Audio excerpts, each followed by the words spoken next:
Sofia, de 11 anos, e seu pai Colin passam férias em um clube na costa da Turquia, né?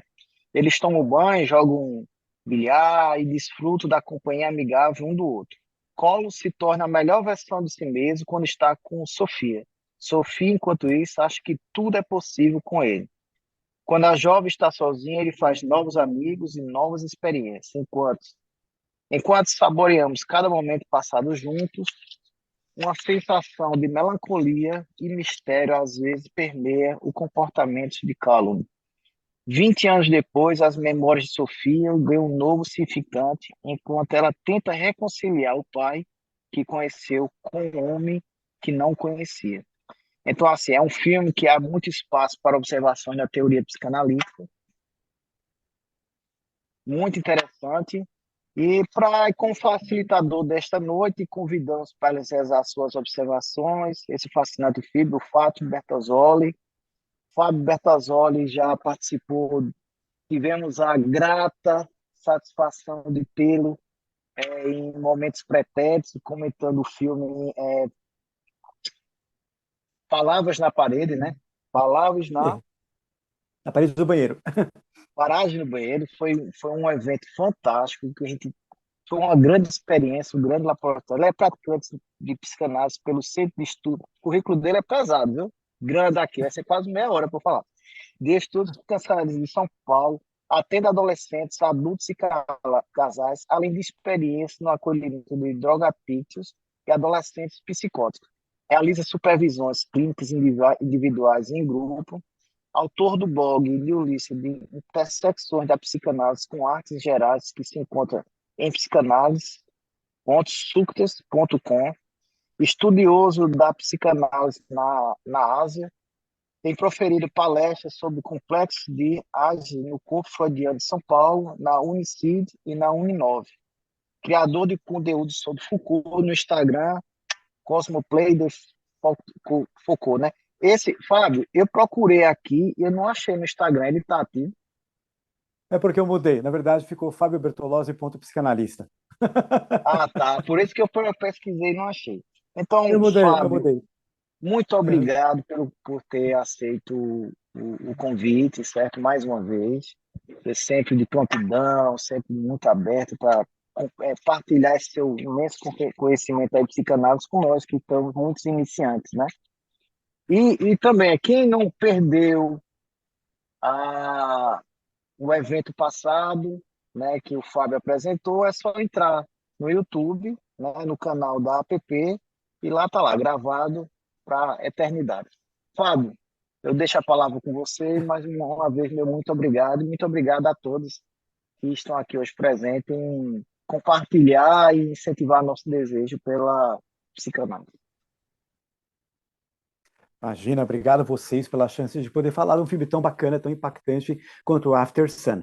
E aí, por que que esse filme é tão impactante, né? Por que que esse filme me tocou tão profundamente?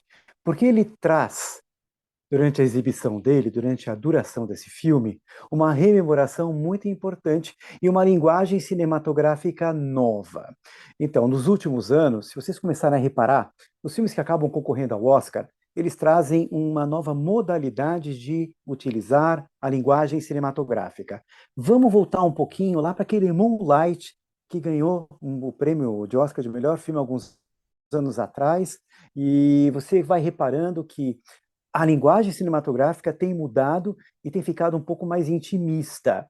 Não que o filme que seja um blockbuster, que tem efeitos especiais e uma cinematografia fantástica e locações incríveis, não seja mais válido.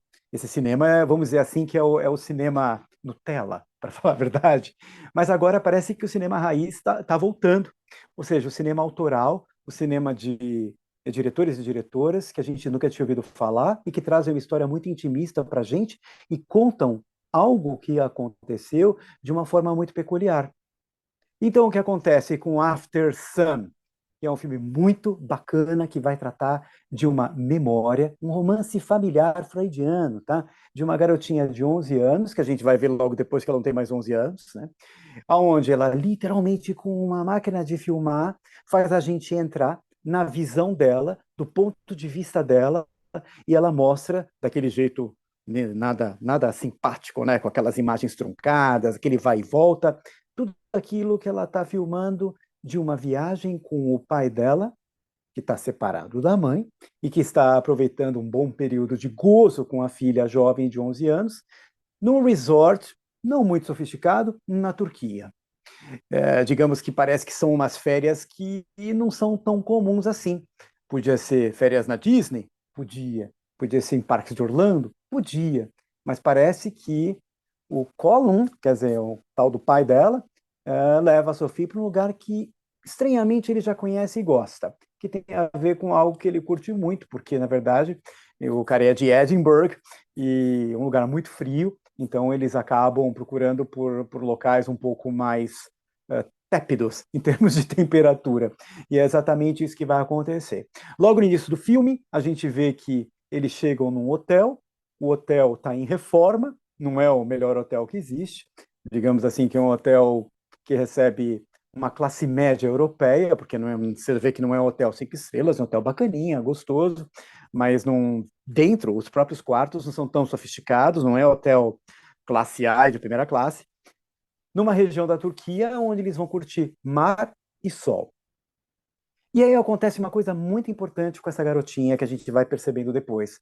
Ela vai rememorando as coisas que foram acontecendo nesta viagem, através dos filmes que ela vai fazendo e através das implicações que ela vai puxando o pai dela para a vidinha dela e para uma coisa muito importante. A sexualidade dessa garotinha começa a florescer exatamente aí. Então, quando a gente fala de After Sun, o que vem na cabeça da gente de After Sun? Um monte de coisa, né? Loção After Sun, passar bronzeador, passar depois alguma outra coisa para acalmar a pele, After Sun. E também After, o que é After? After é depois. Depois do sol, o que vem? Vem Crepúsculo. E a gente fica pensando, Crepúsculo, por que ele não usou, né? A diretora não usou In the Sun, então, sunbathing, alguma coisa assim, porque tem alguma coisa que vai acontecer depois.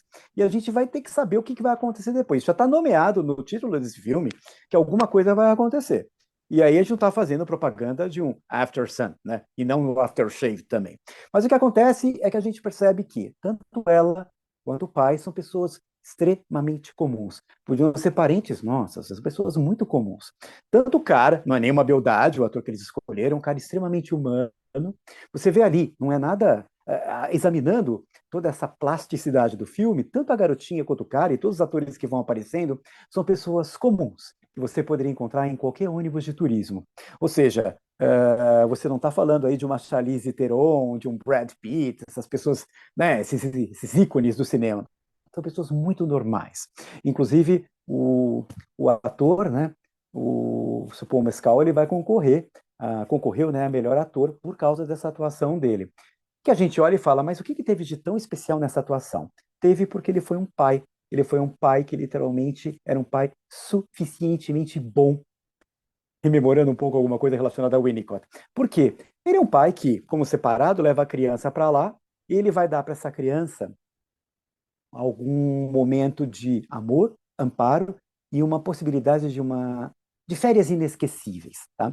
E parece que eles gostam muito de estar juntos. Eles realmente se dão muito bem. Tem até uma cena muito bacana em que os rapazes vão jogar bilhar e eles não percebem que o cara é o pai da menina, eles acham que a Sophie é irmã do Callum, né? Quando não é, ela é filha dele. E ele fala, não, ela é minha filha. Os caras, nossa, puxa. E aí até um momento muito legal, porque é um lugar que não tem tanta coisa legal assim para fazer, tá? Então você tem alguns videogames, porque nós estamos nos anos 90 ali, né? A gente tem índices que a gente está um pouquinho no passado, a gente vai descobrindo depois.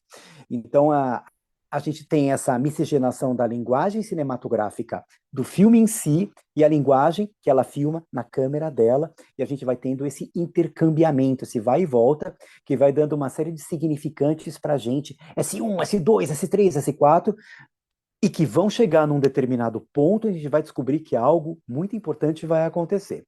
Mas durante esse desenrolar, a gente percebe que a Sophie começa a ter uma espécie de conexão com algumas meninas que já estão na adolescência.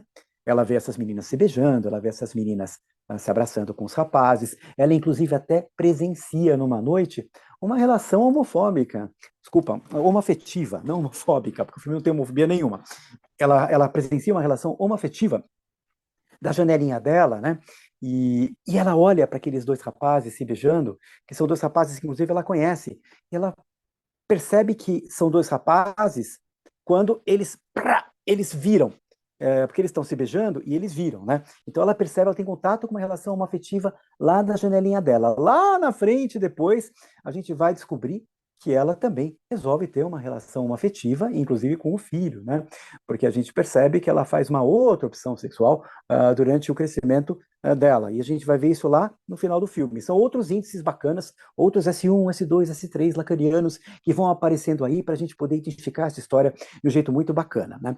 Então, assim, uma das coisas que me tocam muito nessa discussão é a respeito, por exemplo, de um momento que eu passei dentro do cinema, quando o pai começa a passar bronzeador nas costas da filha. Vocês acreditam, que eu me lembro disso até hoje, que um cara disse assim, né? Ele estava atrás de mim e falou: Xiii, esse cara aí é pedófilo, né? Como assim? Não. O pai está passando o bronzeador na filha. Eu fiquei muito indignado com o que as pessoas falavam na sessão. Eu peguei uma sessão meio participativa. Depois, quando eu fui ver numa outra vez, porque as outras duas vezes eu vi dentro de casa. Então, o que acontece é que eu também não tive já uma sessão tão participativa, mas essa primeira sessão foi muito. Tinha um cara que participava, ele ia comentando, ele ia narrando o filme, ele estava mexido com o filme, mas não era nada disso que ia acontecer, porque é o pai passando o bronzeador na filha.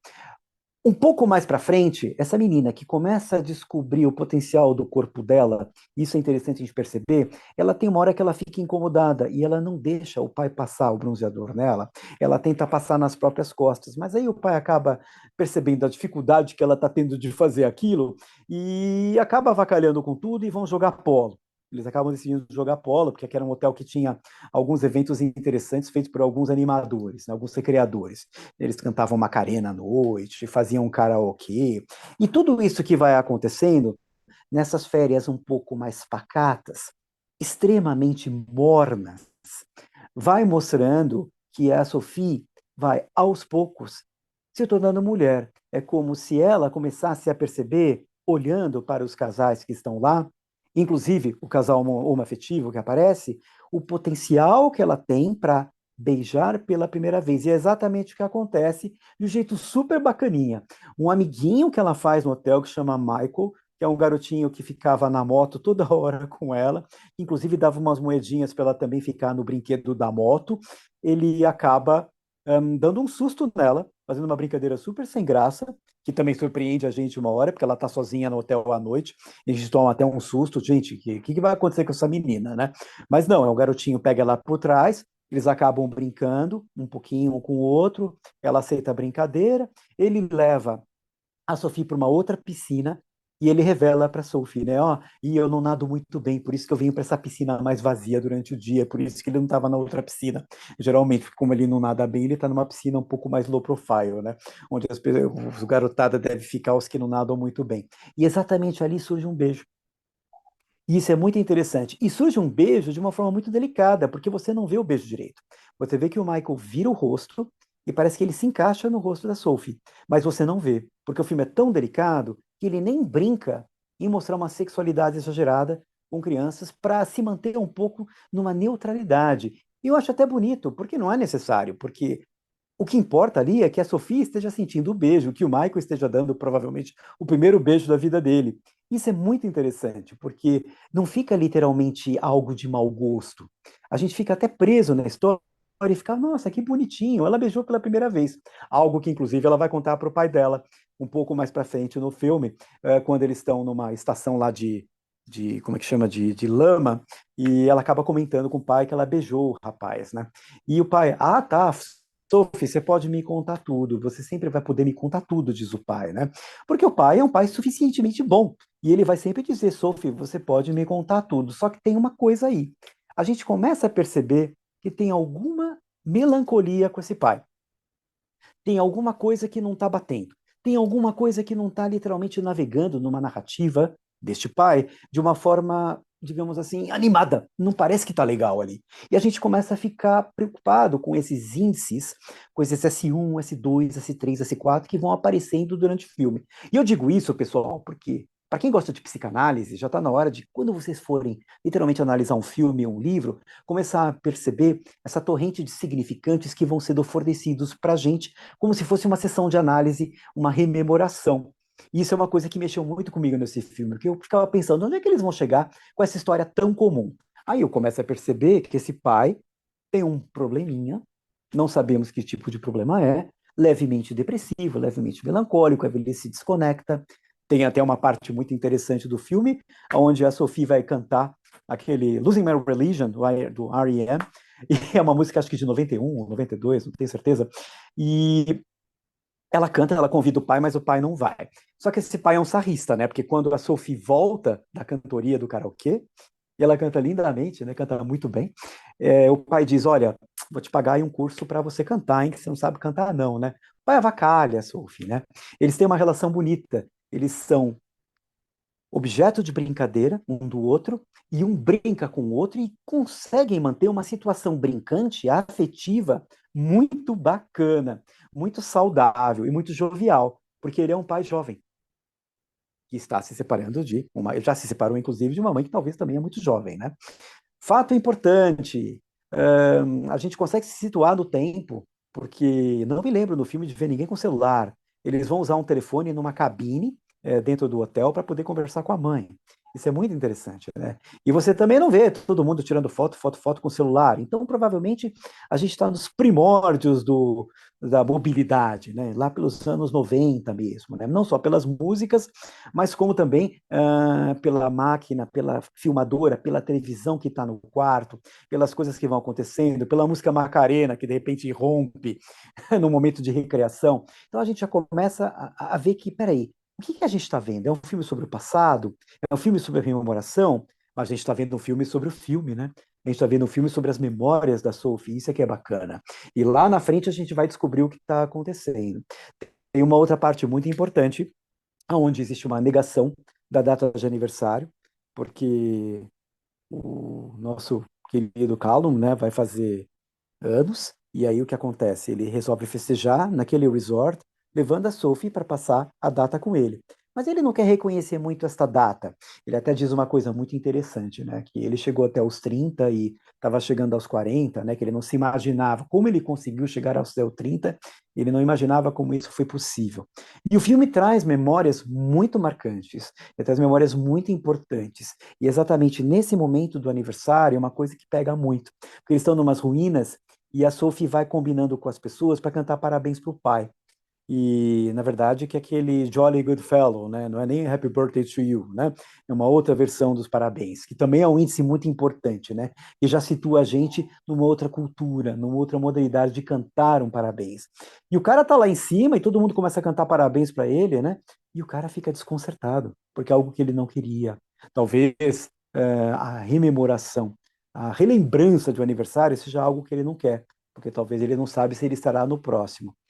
Muita gente do cinema, né, ficava perguntando, falando com zum zum zum, dizendo, gente, esse cara, será que ele tem câncer? Gente, esse cara, será que ele tem alguma doença mortal, algo nesse sentido? E muita gente também acaba falando até na possibilidade de um suicídio. Algumas pessoas até publicaram em artigos dizendo que foi um suicídio, porque, como vocês já sabem, já virou filme, para quem viu, grande spoiler, a gente sabe que esse pai partiu de alguma forma. Eu acredito, na minha versão de compreensão, em que esse pai faleceu de alguma forma, porque tem uma cena muito importante que é um grande significante do filme, um significante príncipe. O Calo está nu, de costas para a câmera, ele está chorando, mas nessa mesma cena a gente vê um cartão postal dizendo: Sophie, o papai te ama muito. Sendo escrito, já foi escrito, ele está jogado num cantinho, e tem o endereço de Edinburgh da Sophie. Então, assim, não sei se aquilo é um cartão postal de despedida. Me parece que esse rapaz estava muito doente e que ele estava sofrendo muito e com alguma doença terminal, talvez. Não fica sempre muito claro, como as pessoas aí estão dizendo que é claro que foi suicídio. Não sei, eu não tenho índices para isso, a não ser que exista uma explicação aí, né, de críticos dizendo que foi algo nesse sentido. Mas isso é muito interessante, porque a gente vai sendo conduzido até uma cena aonde a gente tem a Sophie acordando à noite com algum sonho desconcertante, né? Ela levanta da cama, talvez ouvindo um filho chorando, porque agora ela tem um filho com uma outra moça, né? E a gente fala, olha só, né? Ela fez uma outra opção, uma nova modalidade, uma nova conexão agora, né? Casando com, assim, eu suponho, né, que ela casou, está com uma moça do mesmo gênero. Isso é muito bacana, é muito interessante, porque ela tem um filho agora, e agora ela é mãe, e ela que está acordando para ver o que vai acontecer com o filho. E nesse mesmo momento acontece algo muito bonito, porque vai amanhecer e a Sophie está com a câmera voltada para a gente, como se a gente fosse o filme, e aí o filme tem uma espécie de uma translação através de uma parede branca, e a gente vai ver uma imagem depois, que tem a ver com a despedida da Sophie com o pai no aeroporto da Turquia, e a gente vê que o pai vai em direção a uma sala bem distante, de um corredor branco. Ele abre, tem uma festa, uma rave lá no final, e digamos que ele era um ávido dançador, né? Porque tem uma hora que eles conseguem dançar na Turquia, eles vão dançar a música Under Pressure, né? E são duas músicas muito importantes que tem nesse filme, né? O Losing My Religion, né? Que tem a ver com perda, tem a ver com estou mudando, estou perdendo coisas, a letra da música é muito importante. E depois Under Pressure, né? Eles estão dançando Under Pressure. É uma música bonita do Fred Mercury, bem forte, bem icônica. E você fala, puxa, né? Olha só, né? O Callum dançando do jeito desengonçado, tentando deixar a filha um pouco mais à vontade, com a movimentação do corpo e talvez até com uma própria sexualidade aparecendo, vendo a espontaneidade corporal. E logo depois a gente vê também no final do filme o Callum indo em direção a essa festa. Essa festa rave, ela aparece em alguns momentos dentro do filme, mas eu acho que tem a ver com o sonho dela que acorda ela nesse momento, porque ela vê o pai nessa festa, né, nessa casa noturna, e ela vê de longe, fala, peraí, o meu pai tá lá, né, com a mesma camisa que talvez foi a camisa que ela tem na memória dela, que foi a última roupa que o pai usou quando ela deve ter visto o pai vivo, algo nesse sentido. Eu acho muito interessante que essa rememoração toda, ela parece que é um paciente contando uma história, rememorando uma viagem. Quantas viagens a gente aqui, todos nós já não tivemos, que a gente deixa às vezes os álbuns dormindo lá, né? Na época que a gente tinha as fotos impressas, agora fica tudo guardado em computador. É muito raro encontrar alguém que imprime. Eu tenho um amigo que faz filme das fotos, ele faz assim, ele vai lá no Final Cut Pro, coloca a música, faz filme, e aí ele passa os filmes para a gente ver com música e etc. Eu acho interessantíssimo. É uma nova modalidade de rememorar, é muito bacana. Mas, ao mesmo tempo, cadê o sólido das fotos, né? Parece que não tem mais, é tão triste isso. É tão gostoso você abrir uma gaveta e rememorar as fotos dos momentos e pensar o como você era e como você pensava e aonde você estava, o que que você comia, o que que você cheirava naquele lugar, quais eram os cheiros que literalmente importavam, como é que era o lugar que você foi, as pessoas que estavam com você, quem não está mais. Esse é um trabalho de rememoração muito forte, muito importante e muito icônico desse filme, porque a gente depois consegue ter a pista principal de que esse cara não está mais lá e que ela está rememorando alguma coisa relacionada a esse pai suficientemente bom, né? Esse pai que já partiu, a gente já percebe que ele partiu de alguma forma. De novo, não sei se foi suicídio, tá? Na minha interpretação, é alguma doença terminal, tá? Eu acho que tem alguma coisa relacionada a uma partida através de algum problema realmente fisiológico, né? Mas não através de suicídio. Agora, ainda acho extremamente importante a gente sempre tocar no ponto da evolução da sexualidade da Sophie, da descoberta da sexualidade, a descoberta do beijo, que é algo muito simples, mas é muito impactante, né?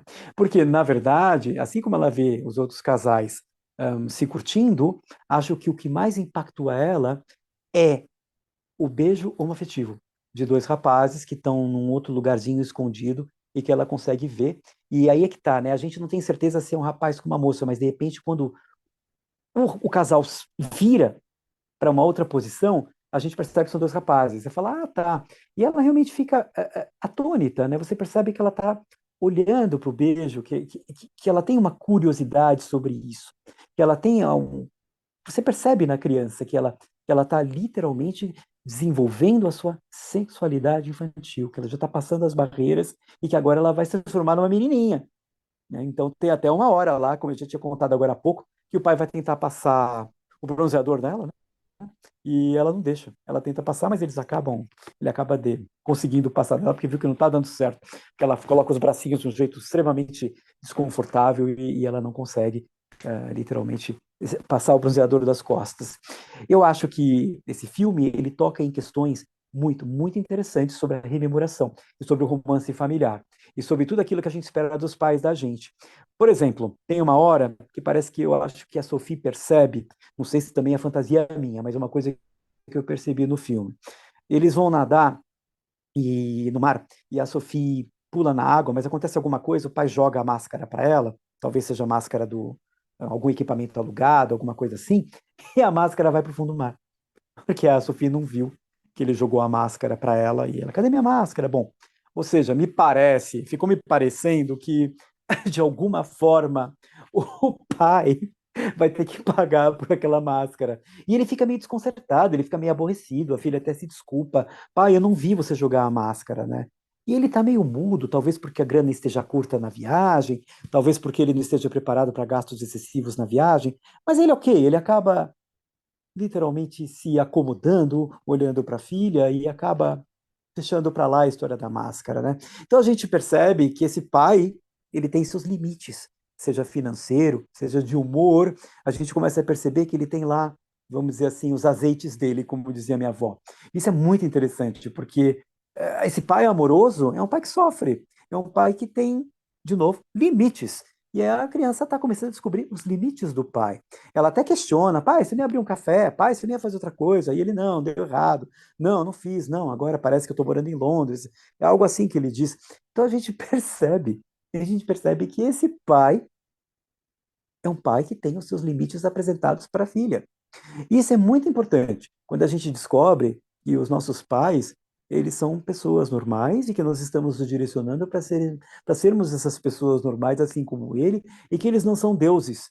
Eles não são deuses. Eles têm os seus limites, eles têm literalmente as suas barreiras, eles têm as suas neuroses, eles têm as suas histerias, as suas paranoias, as suas dúvidas, as suas imperfeições. Isso é muito bacana. E dentro das imperfeições do Callum, a gente tem, por exemplo, numa noite em que, se não me engano, foi a própria noite do R.E.M., que acontece, a menina fica um pouco desconfortável, que inclusive acho que coincide com a noite do beijo. E a menina volta bem mais tarde para o quarto, mas aí o pai trancou ela para fora, mas também o pai parece que saiu para dar um giro, né?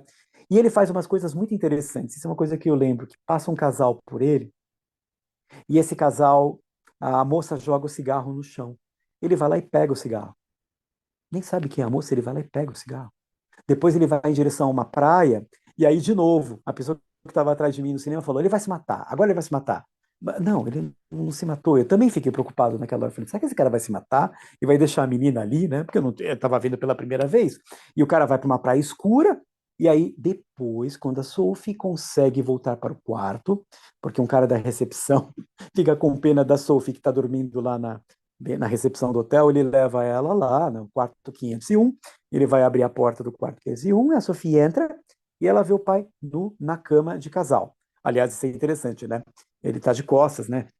Dormindo lá, que acho que ele se encharcou nadando lá e veio de roupa, deixou as roupas secando, mas ele tá literalmente, acho que de ressaca já, ou tá bêbado, aconteceu alguma coisa, tá lá dormindo, e ele vai dormir na cama de casal, porque acontece algo divertido logo no começo do filme. Quando ele pega esse apartamento, ele reclama, porque ele tinha pedido duas camas, acho que de solteiro, ou duas camas de casal, não sei. Mas aí ele acaba pedindo uma cama para ele e deixa a Sophie uma cama de casal, com maior conforto, e vai para a cama, uma cama pitiquinha, perto da janela, né? A gente depois até vê que nesse momento eles têm que dormir trocados. E ela até pede desculpas para a filha depois por ter dormido, ter chegado tarde e ter dormido lá. E pergunta onde você estava, o que aconteceu, como você entrou? Ela, bom, eu entrei com o recepcionista e com a chave mestra, né? Porque eu precisava entrar, né? E ele pede desculpas sobre o ocorrido. E a gente já vê que tem uma fragilidade aí, né? Tem algo acontecendo com o Callum e algo muito misterioso. E não fica nunca dito, ele fica no não dito, ele fica ali escondido. Mas a gente percebe que tem algo que não vai bem com ele. Tem algo que não vai bem mesmo. Tem algo muito limitador, algo que literalmente é da ordem da melancolia. É algo que provoca uma determinada depressão sintomática. Isso é que é interessante, né? Porque são pessoas tão comuns dentro de um filme onde a gente nunca pôde imaginar que a vida comum pode ser tão real quanto as nossas vidas, tão cheia de falhas como as nossas vidas. Se fosse um filme da Marvel, você não veria tantas falhas assim. Você não veria tanta humanidade assim. Você não veria tanto romance familiar. Você não veria tanta realidade. Eu acho que isso é que chamou muita atenção da crítica internacional, quando eles trazem essa realidade toda, essa sintomatologia da realidade para a gente. Isso causa uma estranheza, algo que a gente às vezes não consegue literalmente dizer, simbolizar, que é o real. Por exemplo, o final do filme é um real. A gente não sabe direito o que aconteceu com esse cara. É uma dúvida. A gente não tem ideia, lacanianamente falando, do que aconteceu com esse cara. E a gente sabe que ele morreu. Mas aí fica a gente falando, suicídio? Não sei. Me provem. Quero índices. Quero mais S1, S2, S3, S4, até S não sei quanto. Porque me digam que realmente foi suicídio. Não sei. Porque isso não me é passado. E aí as pessoas falam, não, talvez foi uma doença. Não, tá bom, não sei. Eu acho que foi alguma doença terminal, que ele já sabia e que por isso, naquela cena que eu comento com vocês, que ele está nu de costas e tem aquele cartão postal que vai ser endereçado para ela, algo que diz respeito a uma possibilidade de finalização, ou alguma coisa nesse sentido. E provavelmente ele está no mesmo local, porque se você olhar no cartão postal, você vai ver que é um cartão postal da Turquia, porque é uma gráfica turca que fez aquele cartão postal. Dá para a gente ver direitinho ali. É bem evidenciado, é mais uma pista que a diretora joga para a gente. Mas a gente nunca consegue saber, pelo menos eu não consegui, se é um suicídio ou se realmente é morte natural. Só aposto as minhas fichas numa morte causada por alguma doença terminal que ele já sabia que já o afligia, né? Outro fato muito importante que tem acontecido nos filmes, isso eu acho que é uma mudança subliminar, mas que está acontecendo e vocês podem observar, quando os créditos dos filmes vão passando, agora a gente tem um time de pessoas relacionadas ao Covid. Isso é muito interessante. Você tem enfermeiras, médicos, você tem pessoas que tomam conta do bem-estar das pessoas dentro do setting. Tinha lá um tal de Covid Marshal, tipo, xerife do Covid. Eu achei muito interessante isso. Então, ou seja, conforme a gente vai avançando no tempo e a nossa vida vai modificando e a nossa cultura vai modificando, com todos os acontecimentos históricos que vão acontecendo, a gente começa a ver esses registros até nas obras culturais, no cinema, na literatura, e se de repente, penso aqui, né, de uma forma fantástica, a gente tem um viajante no tempo que vem do passado para agora e vê aquilo e fala, nossa, o que aconteceu? Não tem nada acontecendo no futuro. Claro que não, né? Você tem que acompanhar o andamento normal das coisas, né? A rememoração das coisas e a produção da memória. E é exatamente isso que o filme faz. Ele mostra a produção de uma memória, né? Isso é muito bonito. Ele mostra a produção de uma memória afetiva extremamente potente, ligada a um romance familiar dessa menina ao descobrir que o pai dela não é tão potente assim. E amar o pai mesmo assim e transformar-se em mãe depois, porque a gente ouve o barulho de um menininho, que é a vida sempre vencendo, e a vida insistentemente vencendo, assim como nós conseguimos vencer o Covid, né?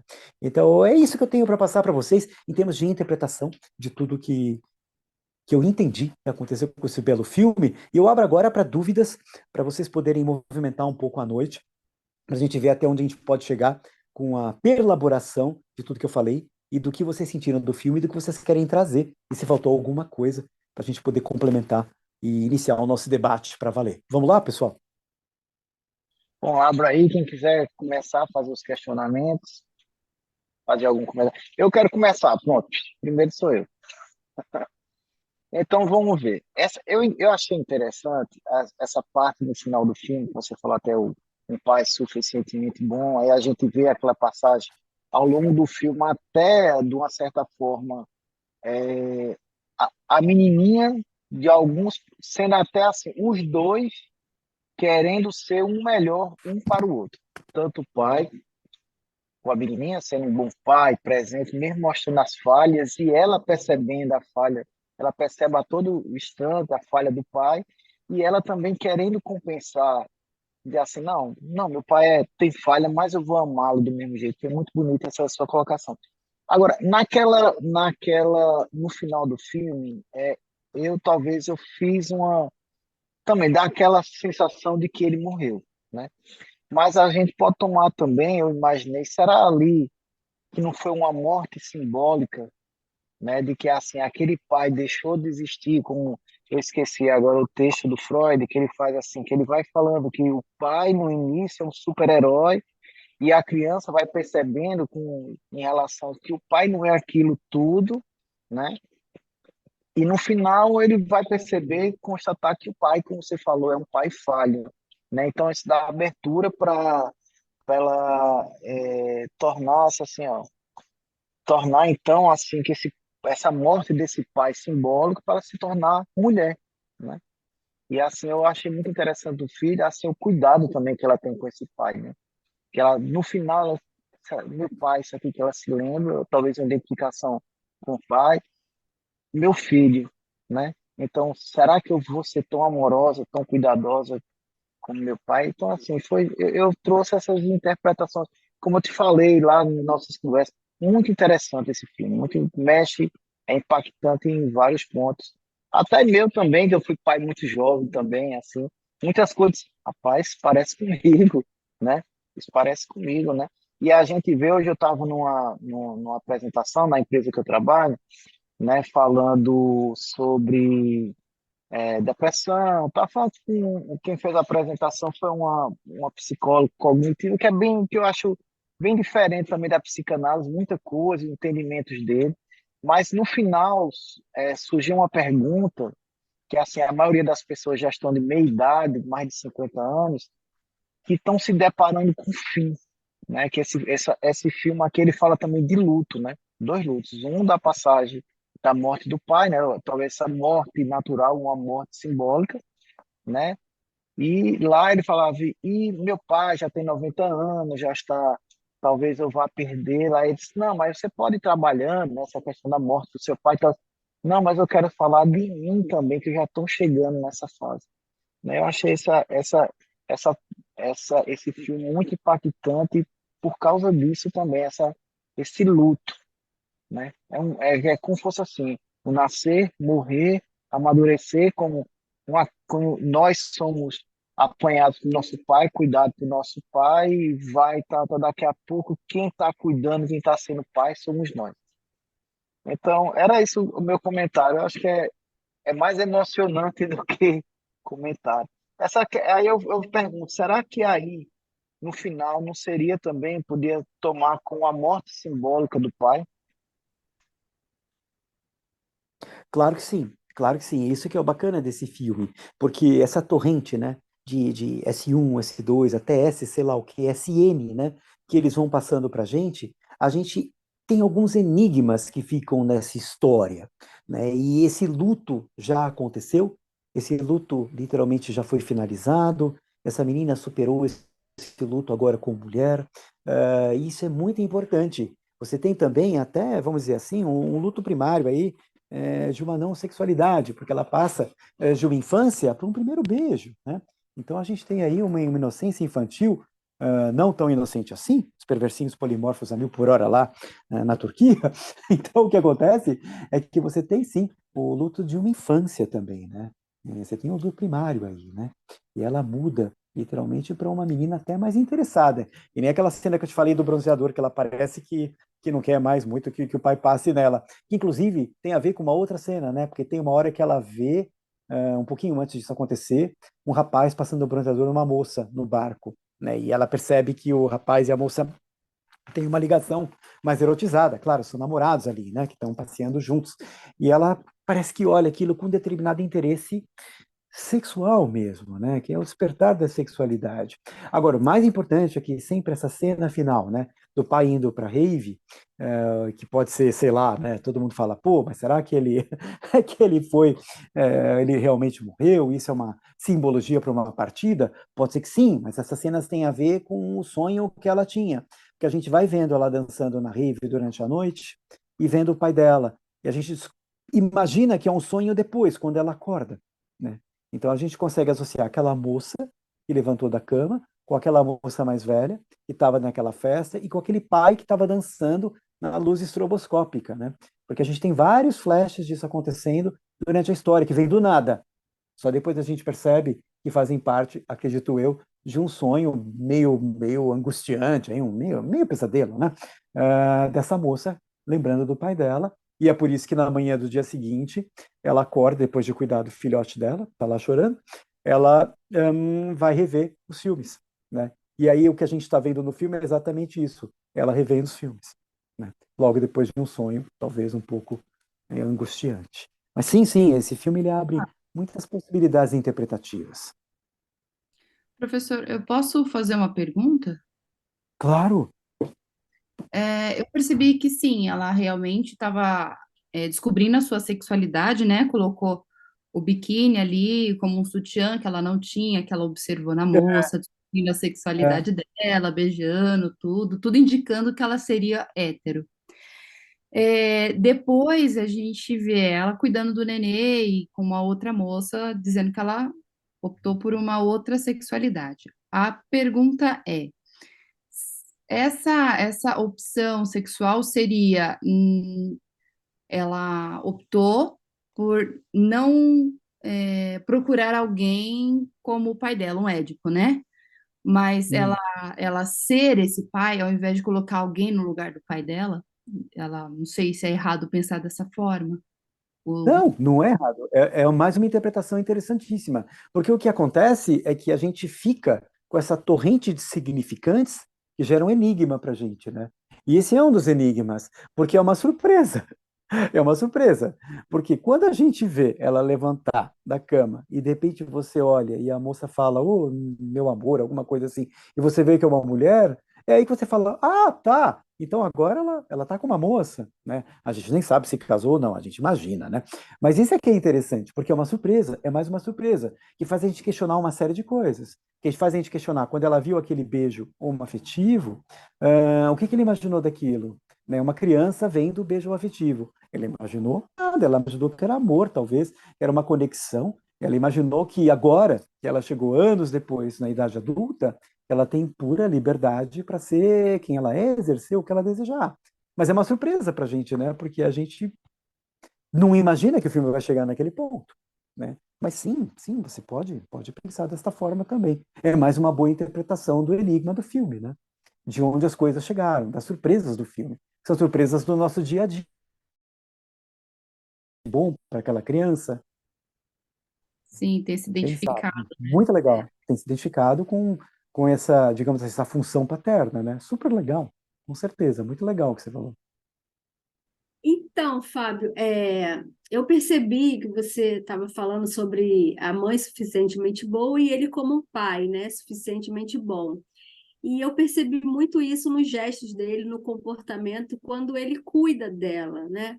Então, esse é um carinho muito grande, vai passar o protetor, e ele ensina as coisas para ela, ele ensina até a parte como ela vai se defender, ele até leva muito a sério a questão da defesa pessoal dela. Você precisa aprender, isso é muito sério. Ele até fala assim, né? É Sim. bem sério com ela, porque há uma preocupação ali com o decorrer da vida dela, né? Para ela saber se defender, se Uhum. alguma coisa ou alguém vier atingir ela de alguma forma. Então, você vê que realmente Tem. tem ali uma preocupação muito grande dela ser uma pessoa que vai conseguir sobreviver se ele não estiver mais com ela, né? Ele não Sim. estando mais aqui para cuidar dela, mesmo assim ela vai saber se defender. Inclusive, tem uma cena que ela fala, é, ela pergunta assim para ele: Ah, por que que você fala para minha mãe que ama ela, né? E mesmo vocês estando separados. E aí ele fala isso para sua mãe, para sua avó. Então, assim, ele ensina ali também o amor, né? Porque não é porque você não está mais junto com a pessoa que você não vai dizer que ama. Então, ele ensina ali também o amor para ela, como ela deve seguir na vida, né? Mesmo em termos de defesa dela e também em termos do amor, como ela deve se comportar, como é que ela deve se comportar na vida com as pessoas. Pelo menos eu vi isso. Então, assim, a gente vê realmente ali um pai presente, um pai atento, um pai que quer realmente que a filha cresça num lar de amor, mesmo que eles não estejam mais juntos, mesmo que os pais não estejam junto ali com ela Uhum. o tempo todo, mas que ele se preocupa até quando ela está só com a mãe, ele pergunta como é que eles estão, como é que está a relação filha e mãe. Então, a gente realmente vê aí esse pai suficientemente bom. Pelo menos foi essa percepção que eu tive, que a Sim. todo momento ele estava ali com ela, junto, né? Tipo assim, pro que der e vier. Então, eu tive essa Você percepção. sabe que você. É muito lindo isso que você falou, e eu lembrei de uma outra cena que ficou mexendo muito comigo, que é um diálogo da Sophie, que ela fala sobre o céu. Ela diz que é uma coisa bonita que ela diz, né? Que mesmo que a pessoa esteja distante, a pessoa que a gente ama vai estar sob o mesmo céu, né? Mesmo estando longe, né? Então você sabe, você olha para cima, fala, esse céu que eu estou vendo aqui tá, é o mesmo céu que está sobre meu pai em algum lugar aí que ele estiver, né? Eu achei isso tão bonito, né? Porque tem uma coisa de amor aí. Achei poético demais para a cabeça da criança. Claro, tá no script, eu sei, mas é que eu achei que foi um trecho tão bonito para a criança falar e lindo aquilo, né? Então, assim, a noite de hoje, né, gente? É o mesmo céu que está aqui sobre a minha casa, está sobre vocês também, né, queridos? Que bom, que bom que a gente está sobre o mesmo céu, né? De alguma forma, isso nos conecta sob essa mesma redoma, né? E eu achei isso muito interessante. É uma coisa que, se você parar para pensar, faz todo sentido poético, né? É bonitinho isso, achei legal. A Muito gente bacana. mesmo longe, mas estamos debaixo do mesmo céu, estamos todos juntos. É, E o pai quis mostrar, então, podemos estar em muito lugares legal. diferentes, mas estamos juntos. Estamos juntos, de alguma forma temos uma conexão. Eu achei bonito isso, né? Que mesmo que a distância nos separe, enquanto a morte não acontecer, estamos juntos de alguma forma em algum lugar. É muito bacana, é diferente isso. Muito bonito. Vamos lá, turminha. Quem mais tem alguma coisa para dizer sobre esse filme? Pode discordar também, viu, pessoal? Super bem-vindo. Falando, mano, não acho nada disso. Achei o filme ruim, não gostei. Pode, queridos, aqui é como se fosse análise, hein? Se de repente a pessoa fala, não gostei, tá, ok, vamos lá. Posso falar? Posso? Pode, você voltou, diga lá. Então, eu estava pensando aqui, né, no que eu falei, vou retomar. Então, naquela cena onde ele está ali preparando ela, ensinando até a posição das defesas e tudo, eu acho assim que ali ele já estava preparando ela para a vida. Por quê? Ele já poderia saber ali que possivelmente ele não estaria com ela daqui a algum tempo. Então, aquilo que você falou, ele pode estar doente, alguma doença que, né, sei lá, um câncer da vida, vamos dizer, né, que leva a gente assim de Uhum, uma hora para outra. Então, ele sabia, dá para a uhum, gente uhum, imaginar, tentar entender na cabeça dele que ele já sabia que não estaria mais ali. Então, ele estaria ali o quê? Preparando a filha para quando chegasse esse momento, né, dele não estar, ela uhum, saber seguir sozinha, né? Então dá uhum, uhum, indicações de que ele realmente ia partir de alguma forma. Então uhum, parece que ele sabe disso, né? Parece que realmente uhum. ele sabe de alguma possível doença que ele tenha e eu Sim, uhum, vi isso nessa cena, né?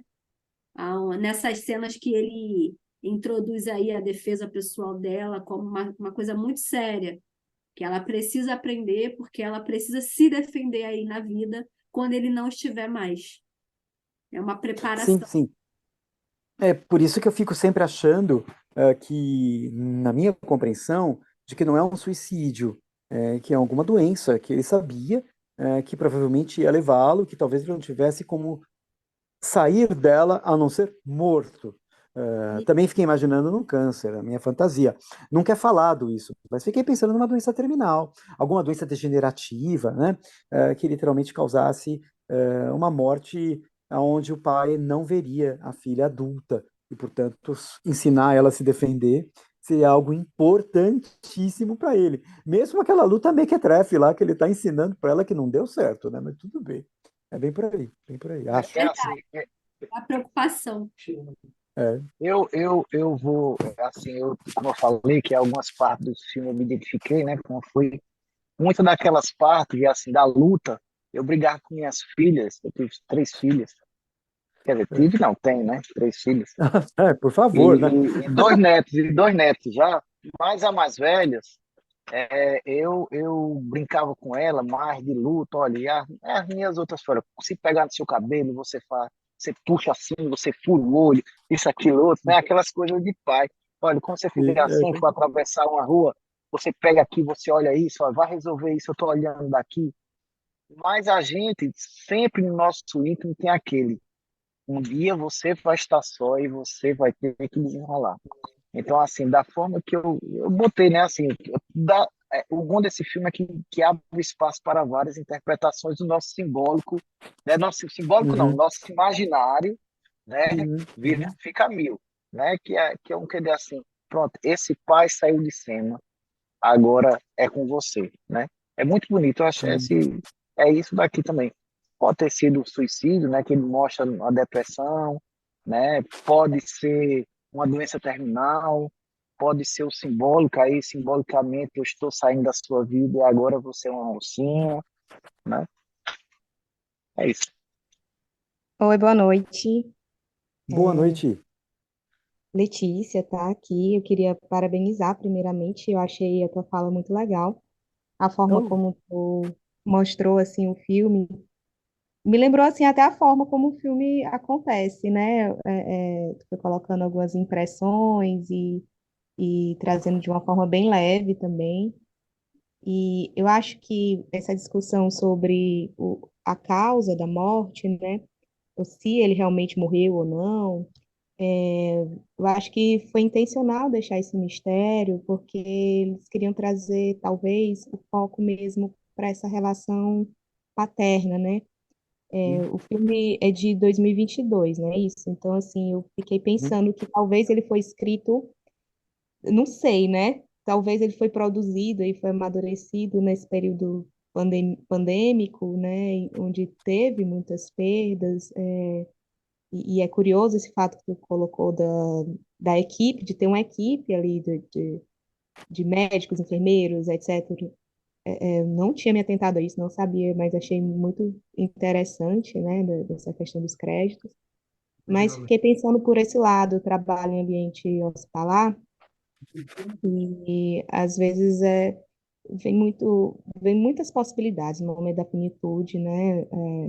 Às vezes essa questão de, eu quero viajar, eu quero viver coisas, eu ainda não estou resolvido com a minha família, eu preciso fazer ainda, deixar a minha marca, às vezes pacientes em cuidados paliativos, né? É um momento que às vezes vem muito essa pulsão de vida, né? E claro, tem várias formas de se pensar, né? De às vezes estar vivenciando isso, mas eu acho que esse olhar da filha, né, para trazer essa relação paterna numa sociedade onde o masculino está tão assim fragilizado, acho que agora a gente está tendo tantas discussões, né, sobre o que é ser homem, e aí vem aquelas questões do macho alfa ou de red pill, de não sei o quê. Então, assim, às vezes trazer esse homem que... Ih, eu acho que o Fábio caiu. gente, eu expliquei isso. Passou algum disco voador. Espero. Nossa, mil desculpas. Eu espero que não tenha sido. Mas em todo caso, bom, sei lá, discos voadores. Discos voadores. Cadê o Mas Fábio? continua, Letícia, estava bacana. Tô aqui, É, eu voltei, tô aqui, tô aqui. pronto. É porque assim, a gente vai fazendo várias associações, né? Eu comecei ali, fiquei pensando, também fiquei com essa impressão de que o pai morre, sabe que vai morrer, não sei.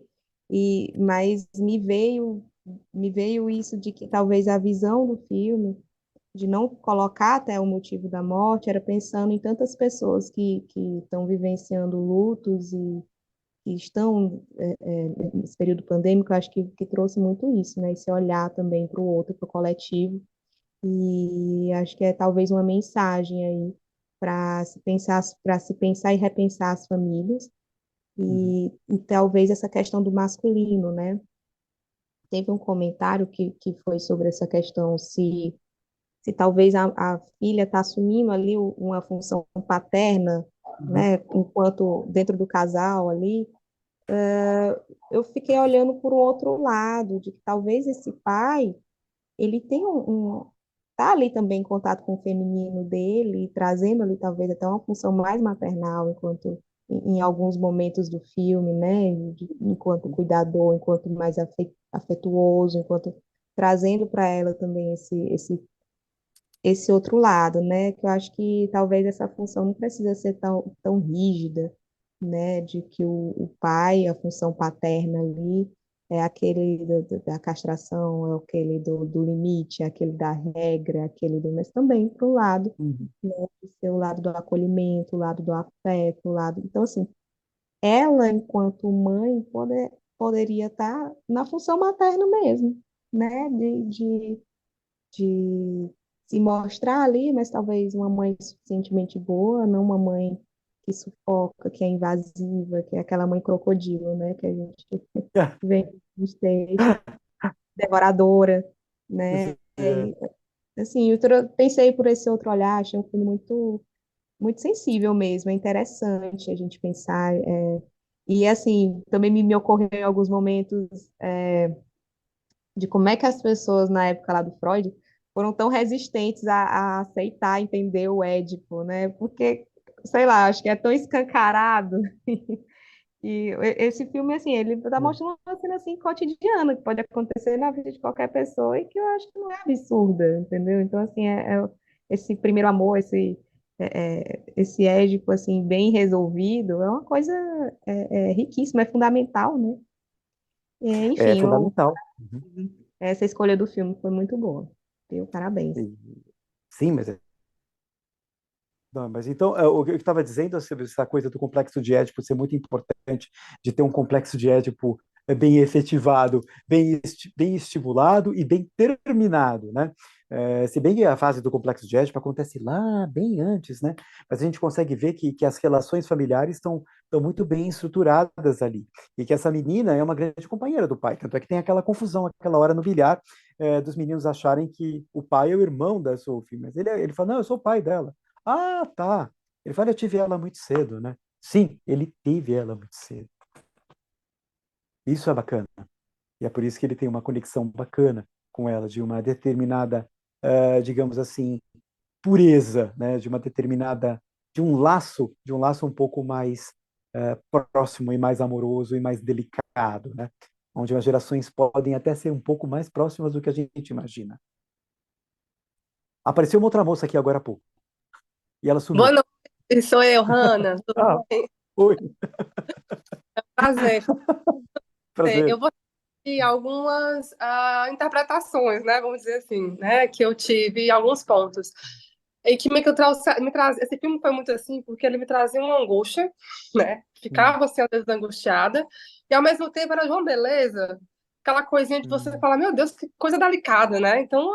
é um filme muito bonito, lindo. E aí tem a cena, eu lembrei que eles estão. Os diálogos entre eles é muito lindo, né? Porque ela para ser normal, mas assim, nem sempre é uma relação assim, né? Às vezes tem aquela coisa de um pai autoritário ou de uma relação tão separada, sabe? E não, ali eles são parceiros, né? Então isso é muito belo. Hum. Aí eles estão conversando e aí ela pergunta para ele como é que tinha sido o 11º aniversário dela, que ela tem 11 anos também, né? E aí ele fala de uma forma bem triste, né? Quando ele fez 11 anos, ninguém lembrou do aniversário. E aí eu fiquei pensando de talvez isso traga, né, que ele tenha esses traumas, né, de aniversário também, né? Tipo, é melhor eu esquecer, eu não festejar, porque já que ninguém lembra, então é como se eu tivesse colocado isso também no esquecimento. Ou não dá tanta importância. Talvez por isso ele nem goste, vamos dizer assim, né, de ter essa comemoração do aniversário. Aquela cena, inclusive, eu tinha a impressão que ele ia se jogar ali de cima, sabe? O povo canta parabéns lá no alto, assim, meu Deus, é agora. Porque em alguns momentos é agora, sabe? Porque eu tinha essa ideia que a qualquer momento ele ia tirar a vida dele. Eu tinha um pouco.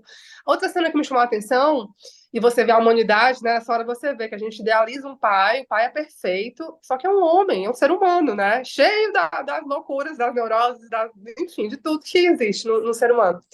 E aí, naquela cena do karaokê, que ela chama ele, e você vê que ali parece que pega em algum calo dele, como se fosse um gatilho, e ele fica muito incomodado, que ele não quer ir cantar, E aí, depois que ela volta, a impressão que eu tenho é que ele ficou tão incomodado que ele não soube lidar, que ele vomitou aquilo, né? Tipo, você precisa de aula de canto. Ali pra mim foi, tipo, eu não sei o que dizer, eu tô muito incomodado. E aí ele sai, e a hora da cena do cigarro também me chamou a atenção. Ali eu vi como se ele quisesse extravasar, sabe? Tipo assim, sabe? E aí a impressão que eu tinha é que ele foi beber. Aquela cena do mar, eu pensei também que ele ia se matar. Então, várias horas eu achava e eu ficava um pouco tensa. E aí a cena também, outra cena que me chamou a atenção foi essa cena que ela tá com a namorada, a mulher dela, né? Que também me surpreendi. Só que depois eu pensei, ela tava, ali mostra também, ela descobrindo a sexualidade dela, como você mesmo bem falou. E essa cena que ela vê do beijo gay, do beijo homossexual, eu acho que chegou assim também. Eu fiz essa ligação de tipo, também tem essa possibilidade. Eu também Uhum. posso me relacionar com alguém do meu mesmo sexo. E talvez isso ela descobriu, né? Que é aí onde ela se encontrou. E aí, aquele dia, aquela cena que ela acorda, a namorada dela, a esposa dela, dá os parabéns dela. Então, aquele dia é o dia do aniversário dela. E você vê que ela tá tensa, porque teve um pesadelo, para mim também foi um pesadelo, aquela cena que ele tá dançando na rave, que ela já tá Uhum. adulta. Para mim, a impressão que eu tinha é que ela viu o pai dela e ela queria salvar, queria pegar o pai dela, é como se ela visse ele, e quando ela vai Uhum. chegando perto, ele se esvai, assim, né? Então, aí aparece a cena dela vendo os vídeos, né? Que ela fazia, os vídeos caseiros, e aí eu vi ali uma certa tristeza, eu não e assim, eu fiquei na dúvida se era uma tristeza, porque, poxa, ali foi a última vez que eu vi o pai, ele morreu, aí nessa hora, para mim, é como se ele tivesse se suicidado, mas também pode ser o que o colega falou, né, dessa morte desse pai ideal, né, e aí de ver que, na verdade, ele tinha um monte de questões, ele tinha um monte, talvez uma depressão, né, sempre do talvez, ninguém vai saber, uma melancolia mesmo, etc., ou uma doença terminal que ele escondeu e talvez isso ela tenha ficado chateada, tipo, ele não me contou, escondeu isso de mim, tá, sabe? Nós éramos tão amigos. Então, é um filme, assim, com milhões de interpretações, mas de uma coisa é certa. É de uma beleza, assim, a atriz Mirim, então ele quanto ela, os protagonistas, eles conseguem passar absolutamente tudo num olhar, num sorriso, num gesto. Enfim. Adorei o filme, então obrigada aí por essa indicação aí, essa oportunidade. Não, sim, o filme tem tudo isso que você falou. Agora, vale a pena vocês lembrarem de uma coisa. Se vocês tiverem um tempinho, qualquer hora, deem uma olhada na letra da música do R.E.M., Losing My Religion. Porque quando você dá uma olhada depois na letra e na tradução, vocês vão perceber que foi escolhida propositalmente, sobre uma grande mudança, sobre perdas, sobre uma nova postura em relação à vida em si. Dê uma olhada ali, porque tem muito That's Me on the Corner, né? Então, That's Me on the Spotlight, que a música fala, né? Eu estou no canto e ou sou eu, então, na luz, né? Ou seja, tem alguma coisa ali nessa música que mexe com esse cara, não só pela música em si, mas pela situação que talvez esse personagem se encontre, né? Isso vale a pena vocês darem uma olhadinha, porque foi escolhida propositalmente. Até depois, Under Pressure, na hora da dança, tá na cara que foi escolhida propositalmente, onde está todo mundo dançando lá, a música do Fred Mercury, e ele dançando daquele jeito todo bobalhão e todo animado e com uns passinhos muito louquinhos, tentando dominar a pista, mostrando para a filha dele, vem dançar a música de acordo com a própria vida, que é o que a vida está dando para a gente agora, essa música, Under Pressure. Então, vamos lá. Under Pressure, a gente vai se amar. Acho muito bacana isso. Muito legal, muito interessante. Fábio, repete, por favor, aquela primeira música que você falou. Losing My Religion, do R.E.M. Eu acho que é uma música tá. de 91 ou 92. É a música da Karaokê, Losing My Religion. que é exatamente a música que ele resolve não cantar, né? Me parece que quando ela convida ele para cantar, ela colocou o nome deles para cantar, é algo que eles faziam, porque ela diz, é uma coisa que a gente já fez, mas ele não quer fazer ali, né? E aí ela vai cantar Losing My Religion, e a música tem uma letra muito interessante para a gente decifrar. É mais um enigma que está lá, né? Esses enigmas que às vezes o cinema traz para a gente, que são essas camadas de significantes que estão lá, e através desses significantes a gente consegue simbolizar outros significados, né? Para dar uma lacaneada aí no filme, né? Isso é muito bacana. Tudo que esses diretores às vezes escolhem e esses roteiristas colocam para a gente é um prato cheio para a psicanálise, para a gente poder decifrar esses enigmas aí com muito gosto, né? Deixa tudo mais mais saboroso para nós. Bom, pelo menos eu não caí agora, né? Desculpa aí. Desculpa, a dor não passou aqui. Vamos lá, turma. De novo, hein? Se alguém não gostou do filme, pode falar também. Não gostei, pô, não sei o quê. E aí a gente resolve, a gente entende o porquê que não curtiu, a gente examina também. Oi, então, é que eu tô com É. meu esposo aqui e ele viu o filme junto comigo e ele queria fazer um comentário. Ele Oh, que pode? legal! Claro que pode. Tá bom, só um minutinho. Estou aqui. Sérgio, Hello! O Boa homem dos noite, Sérgio Sérgio. drones. O homem dos drones, meu Deus, que prazer, Sérgio.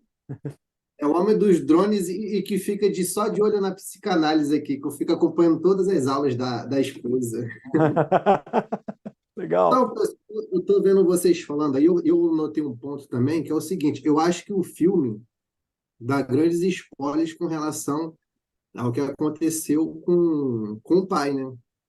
Tem uma cena onde uma das cenas iniciais ele está fumando, né? Eu acredito que seja até um baseado que ele está lá viajando na ideia dele, dançando na varanda com um cigarrinho dele bem bacana e a filha dormindo, mas ele tem a preocupação de ver se a filha está dormindo também. É.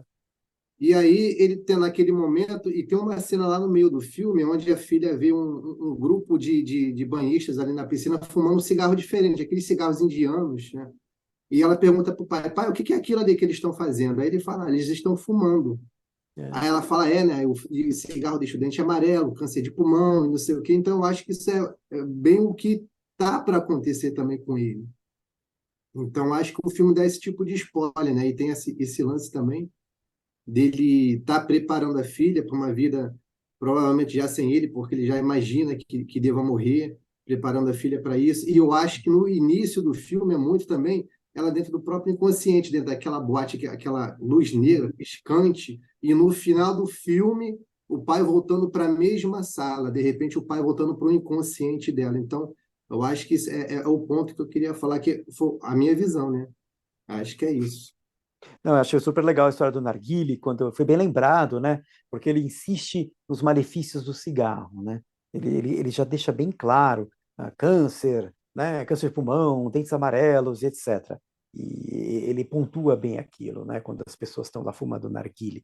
Isso é interessante mesmo, é um ponto a ser lembrado, porque é mais um significante de que tem alguma coisa ali que não vai bem com ele e que pode estar conectado com o cigarro, até quando ele vai fumar lá na varanda, não sabemos que ele está fumando, mas ele vai fumar longe do quarto, até para não poluir a garota, né, para que ela não sinta o cheiro do cigarro.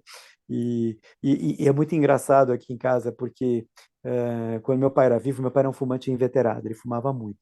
E, assim, naquela época eu tinha um labrador gigante e um outro cachorro vira-lata, que ainda está comigo, que é o Júnior. E o Júnior adorava sentar do lado do meu pai, porque meu pai ficava jogando fumaça na cara do Júnior, e o Júnior ficava assim, cheirando a fumaça. Eu falei, gente, eu falei, não faz isso com o cachorro, cara. Você fazendo o cachorro fumar? Eu ficava tão bravo com ele, né? Mas o Júnior está aqui vivo até hoje, tá? Apesar de estar velhinho, ter um monte de problema de saúde, mas esse cachorro era fumante. Você acredita? Não vale a pena, gente. Por favor, não fume. Dá uma olhada nas figurinhas lá da caixinha do cigarro. Não fume, não fume. Nem narguilé, hein, que é forte pra caramba, por favor. Mas muito bem lembrado. Muito bem lembrado. Obrigado, cara. Valeu. Fábio, Oi. deixa eu tirar uma dúvida. Hum. Eu acho que não ficou muito bem definido aí a história da mãe, né? Da mãe dela com ela, assim, a relação.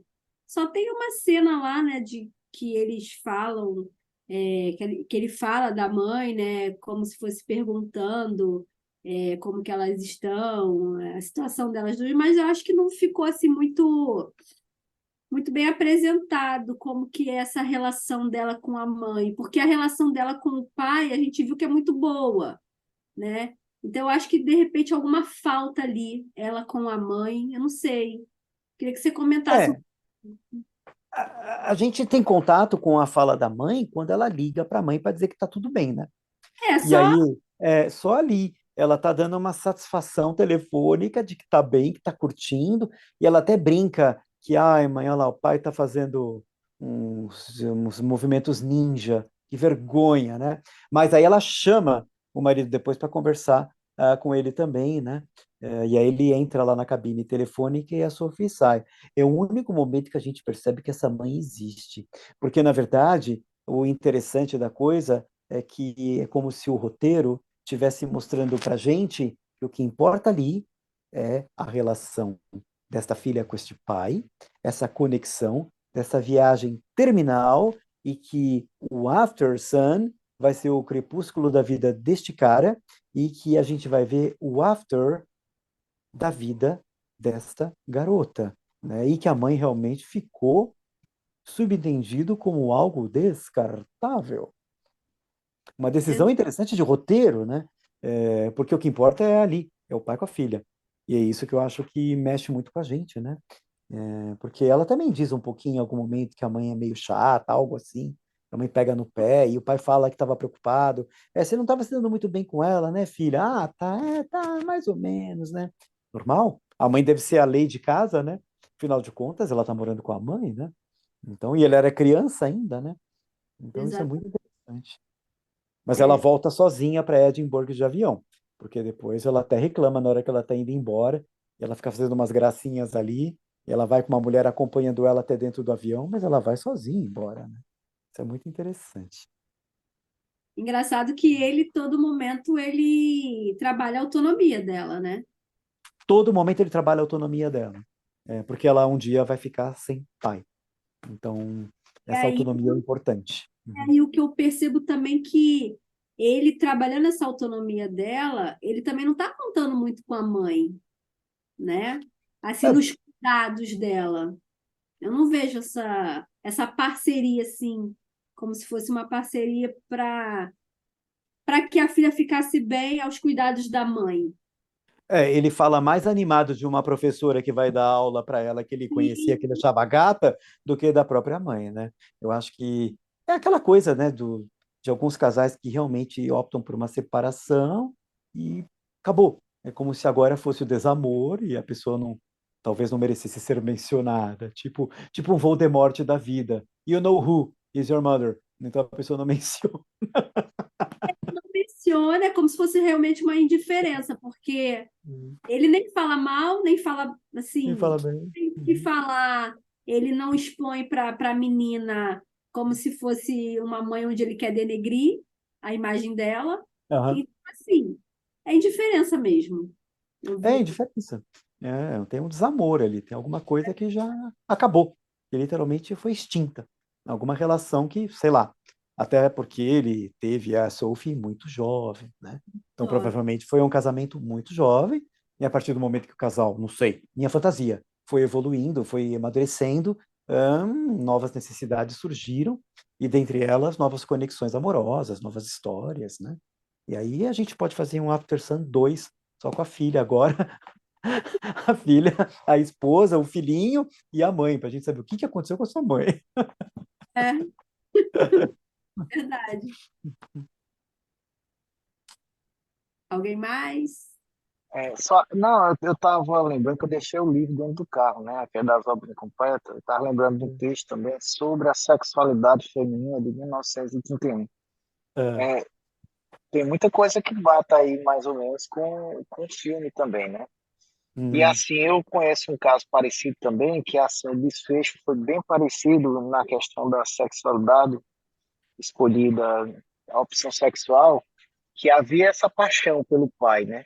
Uma paixão muito forte pelo pai, e o pai faleceu, curiosamente, faleceu também quando ela era jovem, né? E ela tem uma aversão muito forte à mãe, assim, não se dá bem com a mãe, mas com esse pai, essa imagem desse pai até hoje é muito presente nela, né? E a opção sexual dela é igual à do filme.